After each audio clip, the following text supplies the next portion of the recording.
देखो परावर्तन है पहला चैप्टर ना है। एक को सवाल बताया गया है, बताया नहीं गया ना, तो देखते हैं हम एकदम शुरुआत से सवाल। पहले इस पे सवाल अगर पूछेगा तो अगर है ना, अगर पूछेगा तो आपतन कोण और परावर्तन कोण से मान लो आपको दे दिया जाएगा आपतन कोण कितना है 50 अंश। क्या है 50 अंश। कहेगा आपतन कोण कितना है 50 अंश है और पूछ लेगा परावर्तन कोण कितना होगा।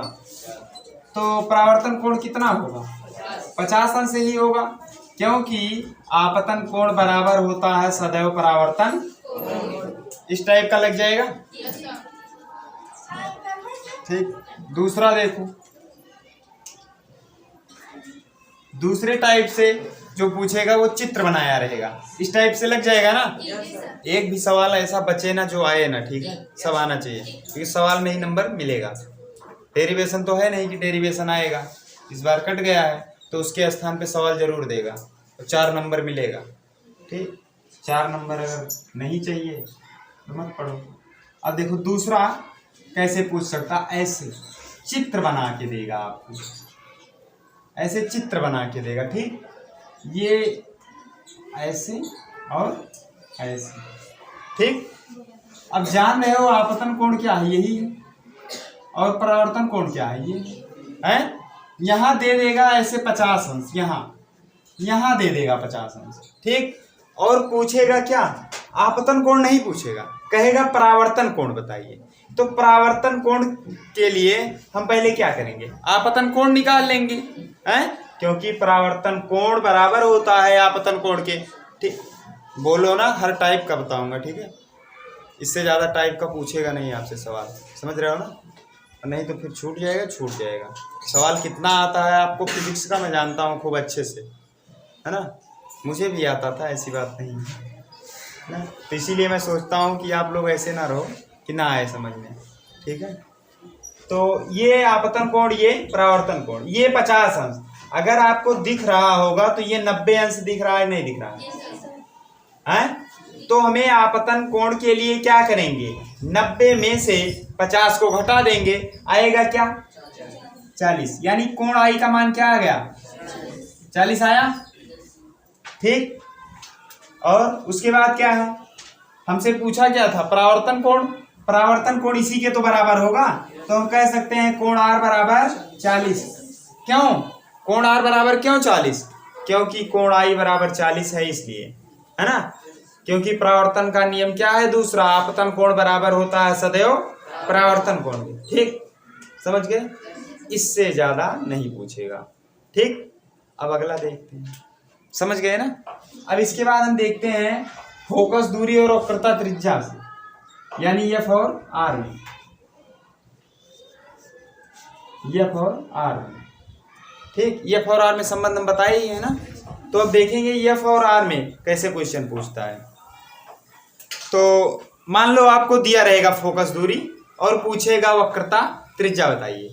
कहेगा कि कोई अवतल दर्पण है, कोई अवतल दर्पण है जिसका फोकस इतना है, तो वक्रता त्रिज्या बताइए। तो आपको पहले वक्रता त्रिज्या और फोकस दूरी में संबंध पता होना चाहिए। तो वक्रता त्रिज्या और फोकस दूरी में संबंध क्या है, आर बराबर क्या है 2f, यही तो है, या एफ बराबर 2r। पक्का है क्वेश्चन पूछेगा, चाहे संबंध ऐसे सीधा पूछ लेगा चाहे सवाल पूछेगा जरूर। ठीक, इसलिए इसको ध्यान रखो, समझ गए। क्वेश्चन का पेज पलट जा रहा है।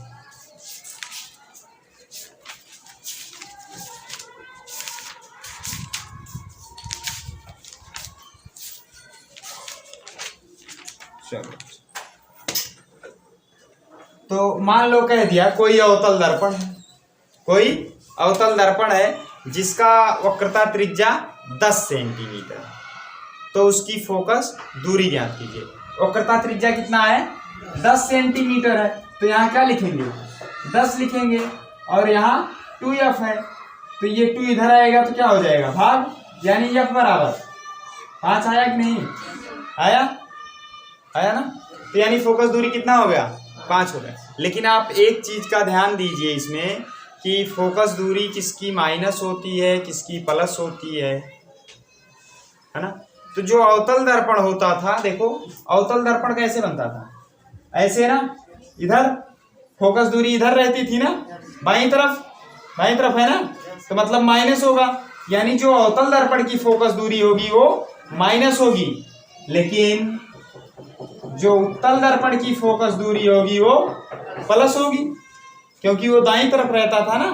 तो मान लो आपको अवतल दर्पण की फोकस दूरी दिया, तो आप चिन्ह के साथ रखिए। अब सोच लो अवतल दर्पण की फोकस दूरी क्या होती थी, सोचो, ऐसे होता था अवतल दर्पण, मतलब बाईं तरफ है ना, तो बाईं तरफ है, तो मतलब बाईं तरफ क्या होगा, ऋणात्मक होगा नहीं। और उत्तल दर्पण कहा गया, तुरंत दिमाग में आ जाना चाहिए चित्र ऐसे, ठीक, सोच लो, समझ लो कि सामने बना है चित्र, है ना, दिख जाना चाहिए आपको चित्र आगे। जैसे अवतल की बात की जाए, जैसे उत्तल की बात की जाए, उत्तल की बात की गई तो ऐसे चित्र बन जाना चाहिए आपके दिमाग में कि हाँ इधर होता था, दाहिनी तरफ होता था, मतलब इसकी फोकस दूरी प्लस होगी। इतना बात समझ गए, कोनो दिक्कत। अब देखो इस पे एक आध दो सवाल लगा लेते हैं। देखो अब बात ये भी है, आप सवाल लिखेंगे कैसे, क्वेश्चन को पढ़िए, उसके बाद देखिए क्या क्या दिया गया है, जो जो दिया गया है उसको लिख लीजिए, जो ज्ञात करना है उसको लिख के क्वेश्चन मार्क लगा दीजिए, ठीक। उसके बाद सोचिए कौन सा सूत्र लगेगा। देखो जैसे सवाल है, कह रहा है एक अवतल दर्पण, पता चला अवतल दर्पण ना, तुरंत पहले लिखो अवतल दर्पण, यहां से लिखते हैं, पहले लिखेंगे क्या, अवतल दर्पण।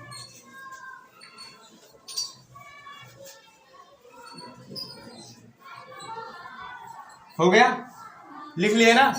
अब आगे बढ़ते हैं।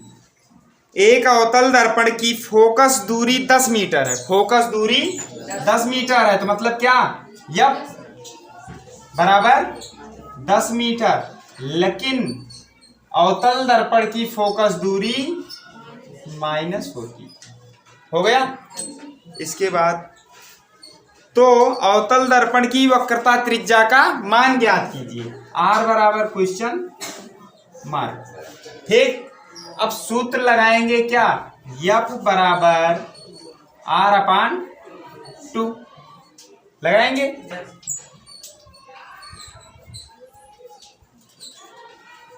यफ का मान कितना है, रख दो, आर का मान कितना है पता नहीं कितना है, वैसे रहने दो, ये 2 हो गया, तिरछा गुणा करवा दो, 10 दुनाई 20, और ये आर का गुणा इधर हो जाएगा, यानी आर बराबर 20, लेकिन यहाँ माइनस चिन्ह नहीं लगाएंगे, यफ का मान माइनस में है ना, यहाँ माइनस, यानी आर बराबर क्या आया, -20, यानी जो अवतल दर्पण की वक्रता त्रिज्या आएगी वो क्या आएगी, -20 सेंटीमीटर, नहीं मीटर है, पैमाना का भी ध्यान रखना, यहाँ मीटर है तो मीटर ही आएगा, ठीक, सेंटीमीटर होता तो सेंटीमीटर ही आता, ठीक।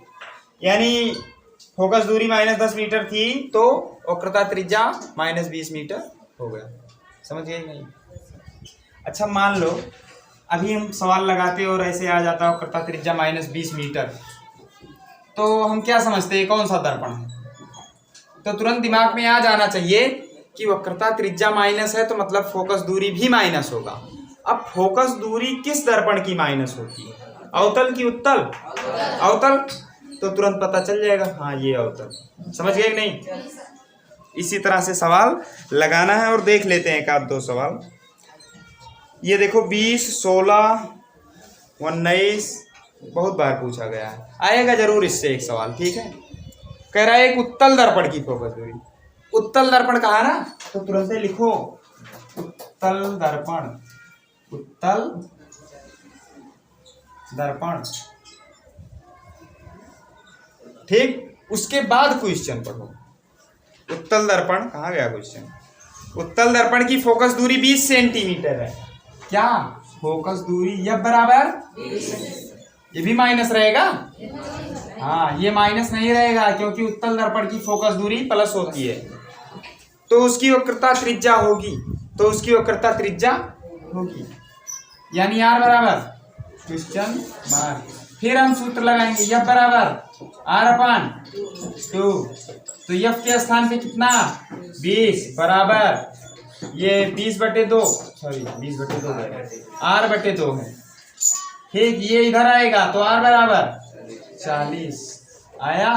ये सेंटीमीटर है तो ये भी सेंटीमीटर ही आएगा। ठीक, समझ आया कि नहीं? समझ आ रहा है कैसे लगेगा कि नहीं? नहीं आएगा बताना। सवाल एकदम सरल है, सवाल से सरल कुछ नहीं है। मैथ एकदम इजी। कठिन लगता है क्या जब बताते हैं? एकदम इजी है। ना लगा पाओ बात अलग की है, लेकिन जब तक बताता हूँ तब तक एकदम मजा आ जाता है ना। देखो कहाँ गया? इसके बाद देखो एक क्वेश्चन दिया है और कह रहा है एक गोलीय दर्पण की योगकर्ता त्रिज्या। अब इसने क्या कहा? गोलीय दर्पण की योगकर्ता त्रिज्या। अब पता नहीं है उत्तल दर्पण है कि अवतल दर्पण है। गोलीय दर्पण है ना। गोलीय दर्पण दो प्रकार का होता है, अवतल दर्पण और उत्तल दर्पण। तो ये गोलीय दर्पण है ना, पता नहीं माइनस भी हो सकता है, प्लस भी हो सकता है, कुछ भी हो सकता है। तो हम लेंगे ही नहीं चिन्ह को जब कुछ भी हो सकता है, हैं? तो वक्रता त्रिज्या 30 सेंटीमीटर है, इसकी फोकस दूरी होगी r क्या है? 30। फोकस क्या होगा बताओ? r 30 है तो फोकस क्या होगा? यहाँ 30 रख देंगे, 30/2 यानी 15, यह बराबर। समझ गए? इसी प्रकार से ये सवाल लगेगा। ठीक, फोकस दूरी से इससे ज़्यादा कठिन सवाल आपको नहीं आएगा। समझ आया? इसमें एक विकल्प बहुत पूछता है पेपर में। हाँ ये है, कह रहा है दर्पण की फोकस दूरी f तथा वक्रता त्रिज्या r के बीच संबंध ज्ञात कीजिए। ऐसे विकल्प दिया रहेगा आपका a बराबर। ये खूब पूछता है। ठीक, हो सकता है इस बार भी पूछा जाए, तो पढ़ लेते हैं। r बराबर दिया है f, r बराबर दिया है f। उसके बाद दिया है f बराबर 1/r, f बराबर 1/r। इसके बाद दिया है 2f बराबर 1/, नहीं r ही है, 2f बराबर r। इसके बाद है f बराबर 2r। इसके बाद f बराबर है 2r। तो देखो क्या r बराबर f होता है? छोड़ दो। क्या f बराबर 1/r होता है? छोड़ दो। 2f बराबर r होता है? होता है ना। मान लो आपको ऐसे याद है कि f बराबर r/2, तो इसको पक्षांतर करके देख लो, है ना। तो मतलब ये सही है, ये सही है। और ये f बराबर 2r होगा? नहीं होगा ना, मतलब ये गलत है। ठीक, ये वाला क्वेश्चन बहुत बार पूछा है पेपर में। ठीक है, इसको ध्यान में रखना, नहीं तो पता चले 2f बराबर r है, कह दो f बराबर 2r है। इसको सही करके चले आओ, है ना। क्वेश्चन लगाने में, विकल्प वाले क्वेश्चन में जल्दबाजी मत करना, है ना। क्योंकि जल्दबाजी में क्या है ना, कभी कभी पूछा रहता है नहीं, तो हमको नहीं दिखता, वो बस हाँ दिख जाता है और लगा देते हैं। फिर जब घर पे आओगे तो वही होगा, ओ ये तो आओ तो रहा, छूट गया, गलत होगी ना। तो क्वेश्चन ध्यान से पढ़िए। जब क्वेश्चन ध्यान से पढ़ोगे तो सवाल आ जाएगा। ए लड़की क्या है, बात ना करो। देखो इस टाइप का क्वेश्चन हो गया। ठीक, फोकस दूरी और वक्रता त्रिज्या वाला हो गया, परावर्तन वाला हो गया। ठीक, अब इसके बाद हम देखते हैं दर्पण के सूत्र पर। चलो देखते हैं अब दर्पण के सूत्र पर हम देखते हैं। 1/f बराबर 1/v प्लस 1/u। ठीक, इसका डेरिवेशन है, लेकिन इस बार कट गया है, हमें पढ़ना नहीं है। ठीक, अगर होता तो बताते, है नहीं। ठीक, फिलहाल अभी देख लो सवाल, अगर टाइम मिलेगा कभी तो बता देंगे। ठीक है, तो यू भी एफ में संबंध क्या है? 1/f बराबर 1/v प्लस 1/u। ठीक, अब दो दर्पण है, एक अवतल है एक उत्तल है। ठीक, अवतल दर्पण में सभी क्या होंगे? माइनस। ठीक, केवल एक स्थिति ऐसी है अवतल दर्पण की कि वस्तु की लंबाई और वस्तु की दूरी प्लस होती है। वो कब है? जब फोकस और ध्रुव के बीच रखा जाता है। केवल उस स्थिति को ध्यान में रखना है आपको। ठीक, बाकी कुछ भी पूछ ले आप तुरंत समझ जाओ सब माइनस में ही रहेगा। लेकिन अगर कहीं उसने आभासी की चर्चा कर दिया और सीधा, आभासी और सीधा की चर्चा किया और साथ में बड़ा भी है, तो समझ जाना वही वाला स्थित है। कौन वाला? ध्रुव और फोकस के बीच वाला। ठीक, नहीं तो ऐसे ही काम चल जाएगा। उत्तल दर्पण में क्या है? उत्तल दर्पण में सब क्या रहता था? प्लस। सब इधर रहता था ना, प्लस, सब प्लस रहेगा, एक माइनस रहेगा। क्या? वस्तु। वस्तु चाहे अवतल में हो चाहे उत्तल में हो, दोनों में हमेशा माइनस में ही रहेगा। ठीक, अब देखो क्वेश्चन पढ़ते हैं, कैसे पता चलता है कि क्वेश्चन क्या कह रहा है ना। अगर एक बार में क्वेश्चन में पता ना चले कि क्या कह रहा है क्वेश्चन, तो उसको 3-4 बार पढ़िए। ठीक, अपने आप आपको पता चल जाएगा। ठीक भैया, जब तक ना आए तब तक क्वेश्चन पढ़ो, आएगा। आएगा नहीं तो जाएगा कहाँ, है ना। लेकिन वही क्या है, एक बार पढ़ लिए बस छोड़ दिए तो कहाँ से आएगा। देखो मुझे तो जब तक नहीं आता मैं तब तक पढ़ता हूँ, आएगा कैसे नहीं। बहरहाल एक बार में ही आ जाता है। ठीक, देखो सवाल जैसे कह रहा है 16 सेंटीमीटर फोकस दूरी के अवतल दर्पण के सामने एक वस्तु 8 सेंटीमीटर दूरी पर रखी है। प्रतिबिंब की स्थिति की गणना कीजिए। पहले एक बार ऐसे पढ़ लो क्वेश्चन पूरा। ठीक, जब पूरा एक बार ऐसे पढ़ लोगे तो इससे आपको ये पता चल जाएगा कि दर्पण कौन सा है। पता चला कौन सा दर्पण है? फिर से पढ़ दे रहा हूँ, भूल जाते हो, बड़ी जल्दी भूलते हो ना, समस्या है।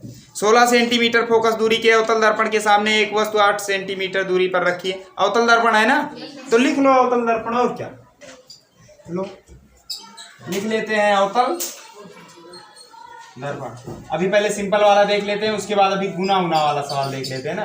गुना वाला तो और आसान है, इससे भी आसान है, बस थोड़ा सा ध्यान देना है। हमने लिख लिया अवतल दर्पण।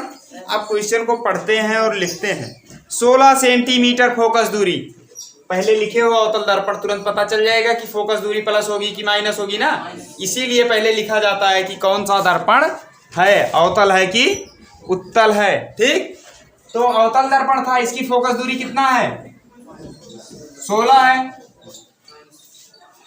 अब देखो 16 है ना, तो बताओ ये प्लस होगा कि माइनस? क्यों? क्योंकि अवतल दर्पण। बस काम खत्म। आगे बढ़ते हैं। दूरी के अवतल दर्पण के सामने एक वस्तु 8 सेंटीमीटर दूरी पर रखी है। दर्पण के सामने ना, जैसे दर्पण है इसके सामने 8 सेंटीमीटर दूरी पर वस्तु रखी है। ठीक, दर्पण के सामने 8 सेंटीमीटर दूरी पर, तो दर्पण और वस्तु के बीच की दूरी को किससे लिखते हैं? यू से लिखते हैं। किससे लिखेंगे? यू से। जो दर्पण होगा और वस्तु के बीच की दूरी होगी वो क्या होगी? यू। तो हम लिख लेते हैं क्या? यू। यू बराबर कितना? 8 सेंटीमीटर। ये भी सेंटीमीटर है, 8 सेंटीमीटर है।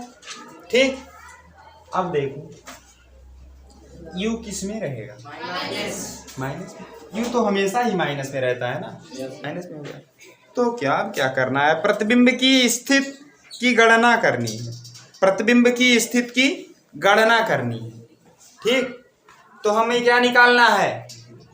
भी निकालना है। प्रतिबिंब की स्थिति की गणना करनी मतलब भी निकालना है। तो भी बराबर क्वेश्चन मार्क निकाल लेते हैं। सूत्र लगाते हैं, 1/f बराबर 1/v माइनस 1/, प्लस। ठीक, वो तो लेंस का है। 1/f, यह कितना है? तो मतलब माइनस 1/16, क्योंकि किसी भी भिन्न का हर ऋणात्मक नहीं होता। ठीक, इसीलिए हमने उसको ऊपर कर लिया। अब ये अलग बात है, कहे कि ऋणात्मक बनाइए तब तो करना ही है ना। हाँ, कह दे कि हर को ऋणात्मक बनाइए तब तो करना ही पड़ेगा ना। वैसे अगर कोई भिन्न है तो उसका हर ऋणात्मक नहीं होता। बराबर 1/v। भी का मान क्या है? देखो कहाँ है? नहीं है, ज्ञात करना है, जाने दो। Plus 1/u। यू का मान क्या है? 16 है, माइनस है ना, -16। तो मतलब यहाँ क्या हो जाएगा? माइनस लिख देते हैं भाई। प्लस माइनस क्या हो जाएगा? -1/8। ओ यार, मैं गलत लिख दिया, बोल गलत दिया मैंने। ये बोल दिया कि u का मान -16 बोल दिया ना। तो u का मान क्या है? -8 है। तो 1/-8। अब देखो इसी को हल कर लेते हैं। भी को यहीं रहने दो, इसको इधर ले आओ। तो यानी 1/, जी देखो, जिसका मान हमको ज्ञात करना रहता है उसको वहीं पड़ा रहने दो, बाकी सबको ढकेल ले चलो दूसरी ओर। ठीक, तो इसको यहीं रहने दो, फालतू चीजों को इधर ले आओ। तो बराबर ये जब इधर आएगा तो क्या हो जाएगा, प्लस, और माइनस 1/16। अब क्या करेंगे, 1/v बराबर 16 और 8 का लासा 16, 8 दुनाई और 2 एक्के 2, फिर क्या माइनस 16 एक्के और 1 एक्के, जोड़ घटाओ तो आता है ना। तो 1/v बराबर 2 में से 1 गया, 1/16। हमें 1/v का मान थोड़ी ना चाहिए, हमें तो v का मान चाहिए ना। यह उलट दो, वो उलट दो, दोनों को उलट दो, तिरछा गुणा ना करवाओ अब। ठीक, तो यह उलट दो, v को भी उलट दो, इसको भी उलट दो, यानी v का मान क्या आया, 16 आ गया ना। अच्छा देखो, कौन दर्पण है, अवतल है ना, और प्रतिबिंब प्लस में आ गया ना, प्रतिबिंब प्लस में आ गया ना, मतलब दर्पण के पीछे बनने लगा है, मतलब आभासी है प्रतिबिंब। प्रकृति कैसी है इसकी, आभासी है, सीधा है, वस्तु से बड़ा है। समझ गए कि नहीं। मान लो अगर वो पूछा होता तो हम कह देते कि उसकी प्रकृति कैसी है, आभासी है, सीधा है, वस्तु से बड़ा है। कैसे पता चला, क्योंकि अवतल दर्पण है और प्रतिबिंब प्लस में आ गया। इसका मतलब क्या है कि आभासी, सीधा और वस्तु से बड़ा है। वस्तु कहाँ रखी है, ध्रुव और फोकस के बीच में, ये तो समझ गए। कुछ समझ आया, ज्यादा तो नहीं हो रहा है। ये जो आर्ट वाले हैं ज्यादा तो नहीं हो जा रहा है, समझ आ रहा है। क्या बस करें, सवाल ही तो बता रहे हैं, कौन कह रहा है बस करें। 3 ही सूत्र है, 3 पे सवाल बता रहा हूं, कह रहे हैं बस करें। लिखना भी नहीं है आपको, आराम से बैठ के सुनना है और समझना है, तब वो परेशान हो।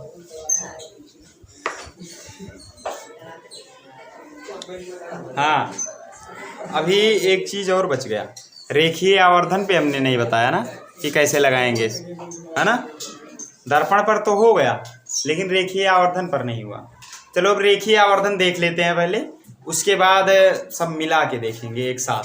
ठीक, उसी में जो ये अवतल दर्पण में रहता है, 2 गुना 3 गुना करता है ना, उसको भी देख लेंगे। वो एकदम सरल रहता है, इससे भी सरल रहता है। ठीक, और रेखीय आवर्धन पहले देख लेते हैं उसके। देख लो, रेखीय आवर्धन का सूत्र क्या है।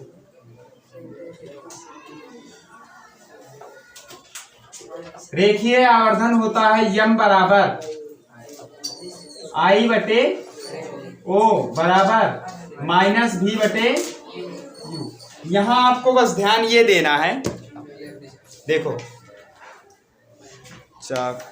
ये देखो, यम बराबर I/O बराबर माइनस V/U है ना।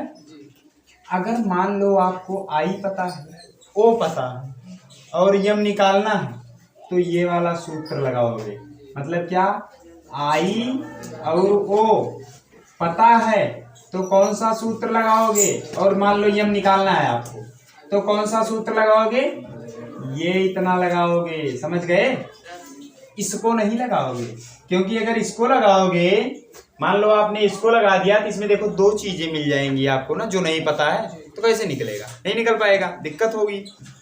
तो इसमें देखो ये 3 ही चीजें हैं इसमें, और 2 ही आपको पता रहेगा, 1 ठू निकालना रहेगा, निकल जाएगा। समझ गए।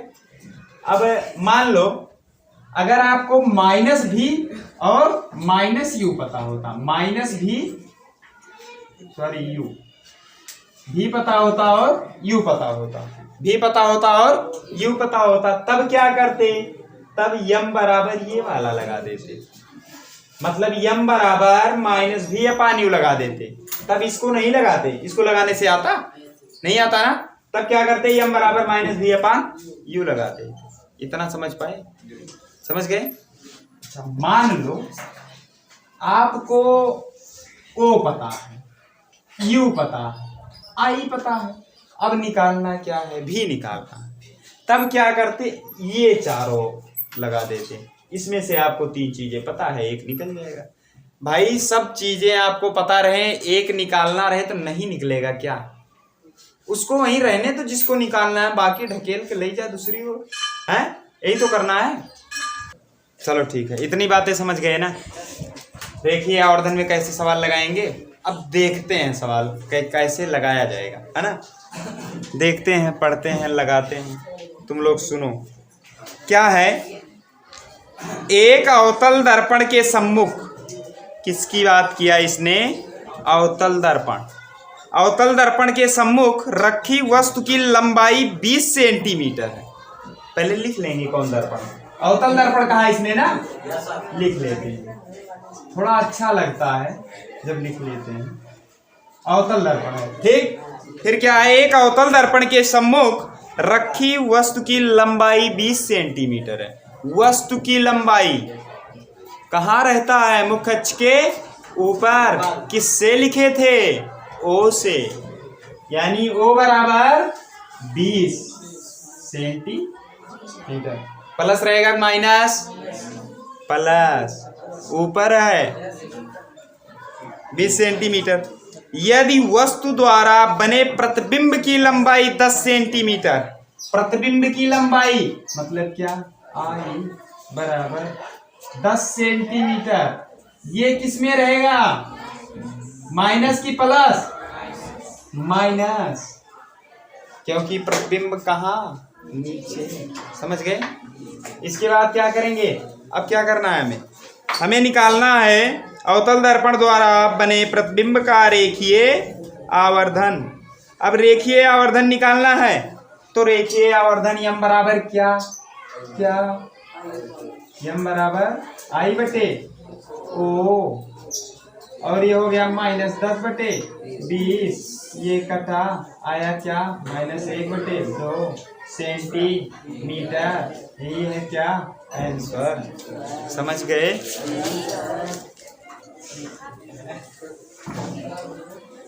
और देखें ना, देखो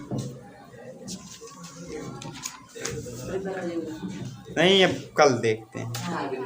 अब कल पढ़ते हैं, इतना बहुत हो गया, नहीं तो ज़्यादा हो जाएगा ना। ज़्यादा ध्यान से समझना खतरनाक हो जाता है ना, इसलिए इतना ही काफ़ी है।